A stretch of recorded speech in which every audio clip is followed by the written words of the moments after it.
Salamlar olsun hamıya. Bu günlərdə sizə ən yaxşı 4 qorxu filmi deyəcəm. Birinci filmimiz Annabelladır. Yaranma tarixi 2014-cü il. Süjet xətti lənətli kukla bir ailənin evində paranormal hadisələr yaradır. Digər filmimiz isə Insidious-dur, yəni ruhlar bölgəsi.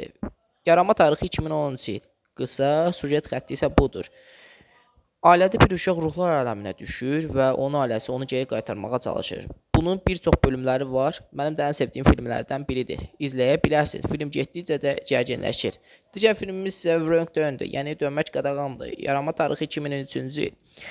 Qısa, süjet xətti isə budur. İnsanlar meşədə mutant ailələrin hədəfinə çevrilirlər və film getdikcə də qorxunc halə gəlməyə başlayır. Filmi bir çox kanallarda izləyə bilərsiniz. Digər filmimiz isə bir çoxlarınız izlədiyi The Texas Chainsaw Massacre-dir. Yəni Texasda katliam və yaxud Texasda zəncirvari qırğındır. Yaranma tarixi 1974-cü il. İnsanlar psixopat və zəncirli mişar qatilləri ilə qarşılaşırlar. İndi isə sağ olun, salamat qalın.